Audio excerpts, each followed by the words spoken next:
கலாநிதி Maran speech கேட்டிருப்பீங்க. ஆமாம். Rajinikanth phone பண்ணால் சிஎம்லேருந்து பிஎம்ஏ கால் பண்ணி எடுத்து பேசுவார் அப்படின்ட்டு. இதுக்கு முன்னாடி பேசும்போதும் one and only super star இவர் தான். அவர் வயசுக்கு எவனாவது போயிட்டு நடிக்க சொல்லுன்ற மாதிரிலாம் பேசியிருந்தார். பெரிய ஃபேனாக இருப்பாங்க சார். இல்லை, ஃபேனுங்கிறத தாண்டிங்க, நம்ம நீங்கள் நல்லா பார்த்தீங்கன்னா, நீங்கள்லாம் பிறந்த காலத்திலேயே ரஜினியுடைய ஆமாம். ரசிகராக இருப்பீங்க. நம்மலாம் படிக்கிற காலத்துலேருந்து அவரை பார்த்துட்டே இருக்கோம். அவர் மீது ஒரு இனம் புரியாத ஈர்ப்பு எல்லாருக்குமே இருக்கும். ரஜினியை வெறுக்கிறவர்கள்ங்கிறவங்க ரொம்ப ரேராக தான் இருப்பாங்க.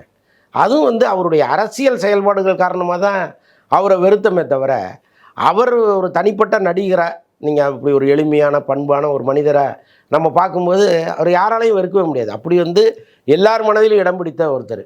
அவர் வந்து கலாநிதி மாறன் மனதில் இடம் பிடிக்காமல் போனதுங்கிறதெல்லாம் வாய்ப்பே கிடையாது. இல்லை, அப்போ வந்து அவர் எந்த அளவுக்கு அவரை வந்து ப்ரைஸ் பண்ணி பேசணுமோ பேசுகிறாரு. இன்னொன்று, ஒன் அண்ட் ஒன்லி சூப்பர் ஸ்டார்னு சொல்கிறதுல ஒன்றும் தவறு இல்லையே.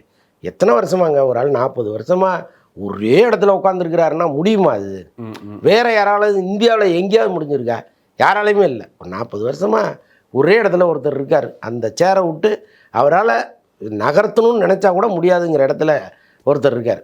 கலெக்ஷன் முன்னம்னா ஆகலாம், படங்கள் தோல்வி அடையலாம், அதெல்லாம் வேறு. ஆனால் சூப்பர் ஸ்டார்னா அது மட்டும்தான். அதுதானே, அது வந்து அதை தானே கலாநிதி மாறன் சொல்கிறாரு.